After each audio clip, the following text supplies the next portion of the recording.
വടകരയിൽ 9 വയസ്സുകാരിയെ വാഹനമിടിപ്പിച്ച് കടന്നുകളഞ്ഞ പ്രതി പിടിയിൽ. വിദേശത്തായിരുന്ന പ്രതി ഷെജിൻ കോയമ്പത്തൂർ വിമാനത്താവളത്തിൽ വെച്ചാണ് പിടിയിലായത്. കഴിഞ്ഞ വർഷം ഫെബ്രുവരിയിലുണ്ടായ അപകടത്തിൽ കുട്ടിയുടെ മുത്തശ്ശി മരിക്കുകയും കുട്ടി കോമാവസ്ഥയിലാവുകയും ചെയ്തിരുന്നു. ചേതൻ സാജൻ ചേരുകയാണ്. ചേതൻ, എവിടെ നിന്നാണ് ഇയാൾ പിടിയിലായത്? ഇപ്പോൾ എന്താണ് പോലീസിന്റെ ഭാഗത്തുണ്ടാകുന്ന വിശദീകരണം? ആതിര, കഴിഞ്ഞ വർഷം ഫെബ്രുവരി 17-നായിരുന്നു ഈ വടകര ചേറോഡിൽ വെച്ച് ഒരു വെള്ള മാരുതി ഷിഫ്റ്റ് കാർ ഈ 9 വയസ്സുകാരിയെയും ഈ കുട്ടിയുടെ മുത്തശ്ശി ബേബിയെയും ഇടിച്ചിട്ട് നിർത്താതെ പോയത്. ഈ കേസിലാണ് ഈ പ്രതിയായ ഷെജിൻ ഇപ്പോൾ ഏകദേശം ഒരു വർഷത്തോളത്തിന് ശേഷം പോലീസ് പിടിയിലാണ് ആവുന്നത്. ഇയാൾ വിദേശത്ത് തുടരുകയായിരുന്നു. വിദേശത്ത് വെച്ച് മുൻകൂർ ജാമ്യാപേക്ഷയൊക്കെ നേടാൻ ശ്രമിച്ചെങ്കിലും അത് ഫലത്തിലെത്താൻ സാധിച്ചില്ല. തുടർന്നാണ് ഇയാൾ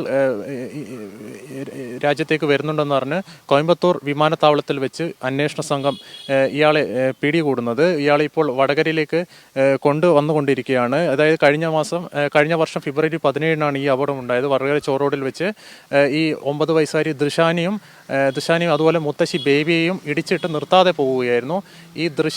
ഈ മുത്തശ്ശി ബേബി ഇരുവരെയും ഉടൻ തന്നെ വടകരയിലെ സ്വകാര്യ ആശുപത്രിയിൽ എത്തിച്ചെങ്കിലും മുത്തശ്ശി ബേബിയുടെ ജീവൻ രക്ഷിക്കാനായില്ല. ഈ 9 വയസ്സുകാരിയുടെ കാര്യം പറയുകയാണെങ്കിൽ ഇതുവരെ ആ കുട്ടിക്ക് സ്വബോധം വീണ്ടെടുത്തില്ല. ഇപ്പോഴും കോഴിക്കോട് മെഡിക്കൽ കോളേജിൽ കോമയിൽ തുടരുകയാണ്. കഴിഞ്ഞ വർഷം മാർച്ച് മാസത്തിലാണ് ഇടിച്ചിട്ടത് ഒരു വെള്ള ഷിഫ്റ്റ് കാറാണെന്ന് അറിയാൻ സാധിച്ചത്. ഈ സംഭവത്തിൽ നമ്മൾ ഏറ്റവും എടുത്തു പറയേണ്ടത് പോലീസിന്റെ അന്വേഷണ മികവാണ്. ഡിവൈഎസ്പി വി ബെന്നിയുടെ നേതൃത്വത്തിലാണ് അന്വേഷണം പുരോഗമിച്ചുകൊണ്ടിരിക്കുന്നത്. ഒരു ഘട്ടത്തിൽ ഒരു തുമ്പും കിട്ടാത്തൊരു സംഭവമാണ്. പിന്നീടാണ് ഈ അപകടമുണ്ടായ സ്ഥലത്തെ 40 കിലോമീറ്റർ ചുറ്റളവിലുള്ള CCTV ദൃശ്യങ്ങളൊക്കെ പോലീസ് ശേഖരിക്കുകയും അത് പരിശോധിച്ചപ്പോഴാണ് പോലീസിന് ഈ കാറിനെ ഐഡന്റിഫൈ ചെയ്യാൻ സാധിച്ചത്. കൂടാതെ തന്നെ കാസർഗോഡ്, കണ്ണൂർ, കോഴിക്കോട് ജില്ലയിലെ 500 വർക്ക്ഷോപ്പുകളും കേന്ദ്രീകരിച്ചും പോലീസ് അന്വേഷണം നടത്തിയിരുന്നു. അതുപോലെ തന്നെ 50,000 കോൾ ഡീറ്റെയിൽസും പോലീസ് പരിശോധിച്ചു. കൂടാതെ 19,000 സംശയം തോന്നിക്കുന്ന 19,000 വാഹന രജിസ്ട്രേഷനുകളും പോലീസ് പരിശോധിച്ചു. ഒരുപക്ഷെ അപകടത്തിൽ വണ്ടിക്ക് കേടുപാട് സംഭവിച്ച കാണാം എന്ന പോലീസിന്റെ നിഗമനത്തിൽ ഏതെങ്കിലും സ്ഥാപനത്തിൽ ഇൻഷുറൻസ് ക്ലെയിമുകൾ വന്നിട്ടുണ്ടോ എന്ന് പോലീസ് പരിശോധിക്കും.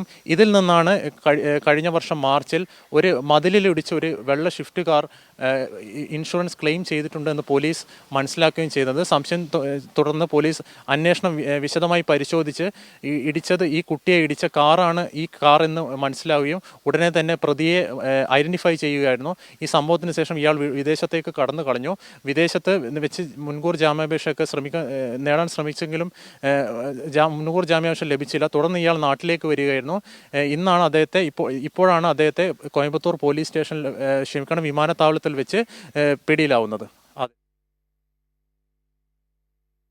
ശരി, ചേതനാണ് വിവരങ്ങൾ നൽകിയത്.